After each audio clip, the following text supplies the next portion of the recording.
Bienvenidos a Can Comics. Bueno, recordaréis que por aquí tengo varias reseñitas sobre los Power Rangers y sobre Satellite Grid o Red Quebrada, que fue el eventazo, la crisis de los Power Rangers. Y aquí vamos a ver un poco qué ocurre después de todo esto, que yo la verdad que no tenía ni idea, tenía ganas de ver por dónde continuaba la cosa. Y tenemos este volumen 5 más allá de la red, ¿no? De esa red quebrada, de según acabó el evento, con toda esa explicación de la red de Morphings que conectaba un poquito todos esos universos, ese multiverso de los Power Rangers, que quedó un poco todo de aquella manera, ¿no? Como suele pasar en las crisis, cuando después de una crisis todo queda bastante revuelto. Y aquí vamos a ver una historia que de hecho es una historia que ya os adelanto, creo que los que a lo mejor sean fans solamente de los Power Rangers originales o de los que hemos estado pudiendo ver en los primeros volúmenes, creo que este tomo incluso lo podríais saltar. Ahora voy a explicar por qué. Para empezar, ni siquiera vamos a tener a Kyle Higgins, que es el guionista que habitualmente está en la serie, sino que vamos a tener a Marguerite Bennett, y eso sí, siempre rodeado de grandes dibujantes de esta serie, Simón Di Meo en este caso, que si no me equivoco la obra que tenemos actualmente en el sello americano independiente de Los encontramos cuando están muertos, también tuvimos el crossover de Tortugas Ninja Power Rangers, que también lo hacía Simón Di Meo, y aquí, como os digo, tenemos un poco ese escenario, ¿no? Esa red quebrada, todo está, muchos Power Rangers por ahí diseminados por distintos puntos del multiverso, perdidos. De los protagonistas de esta historia, como os digo, no va a ser ninguno de los originales. Solamente vamos a tener como personaje reconocible a este Power Ranger rosa, a esta Kimberly maligna que se aliaba con Dracon, y bueno, no quiero contaros mucho más para que lo descubráis. Y tenemos todas estas otras encarnaciones de grupos más modernos de los Power Rangers que muchos no conoceréis. Yo de hecho no conocía más que de vista algunos de ellos, pero sobre su historia o su serie en sí no tenía ni pajolera idea.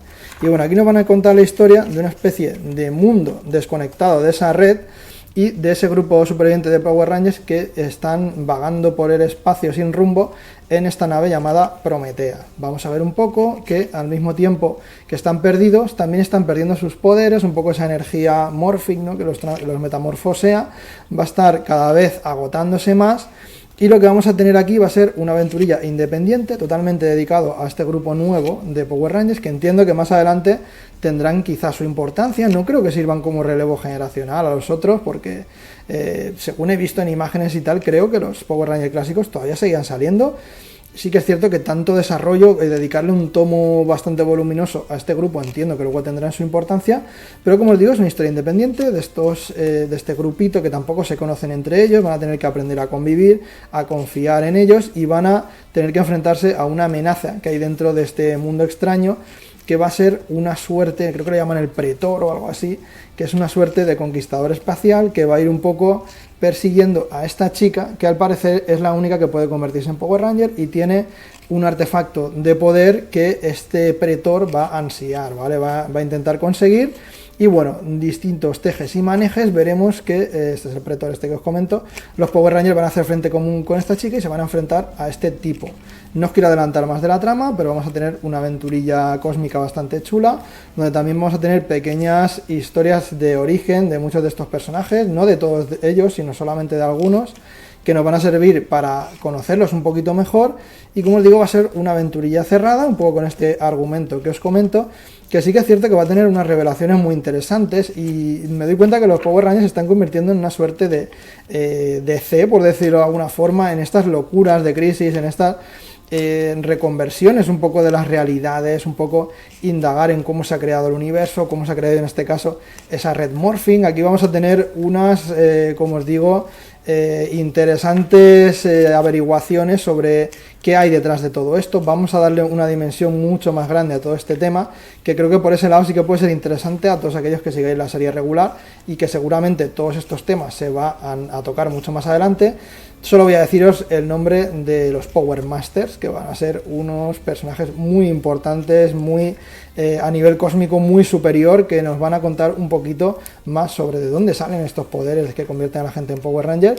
Y la historia va a quedar completamente cerrada y va a enlazar un poco por cómo, justo en el punto donde quedó Red Quebrada, ¿vale? Pero con estos personajes nuevos, los clásicos se quedaron igual. Entiendo que en el siguiente tomo ya los retomaremos, pero como os digo, si sois solo muy fans del grupo original, os podríais saltar esta historia sin ningún problema, pero a mí me ha parecido chula. Por un momento al principio cuando empecé a leerla digo, ¿dónde está mi Power Ranger? ¿Quién es esta gente? No me interesan, pero poco a poco le vas cogiendo el puntito a la colección, vas un poco empatizando, conociendo a toda esta nueva encarnación, a todos estos Rangers menos conocidos, que bueno, todos aquellos que sean muy fans, sí que a lo mejor han visto sus series, saben un poquito quiénes son y puedan conseguir tener un poquito más ese vínculo o más ese interés hacia estos personajes, que yo en su momento no lo tenía, pero sí que acaba el tomo y dices, hostia, me apetece que vuelvan a aparecer. El dibujo de Simón Dimeo, como podéis estar viendo, es una puta chulada. Es un dibujante que también creo que siempre está con Bayamonte o con un colorista concreto,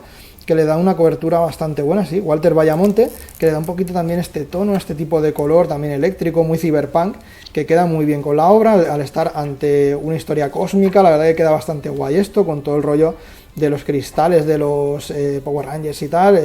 Está bastante chulo, la verdad que me lo he disfrutado mucho, pero es como algo muy autocontenido y muy suelto de todo lo que hayamos podido leer antes.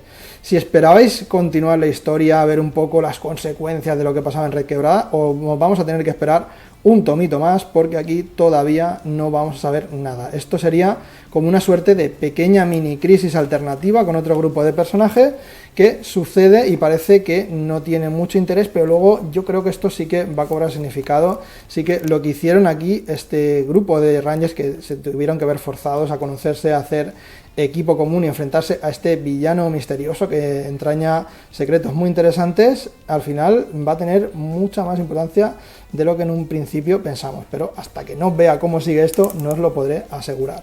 Así que nada, mis cositas, si os apetece compraros todo de los Power Rangers, no os lo podéis perder, pero como os digo, es que aquí ni siquiera está Kyle Higgins, o sea que vosotros veréis.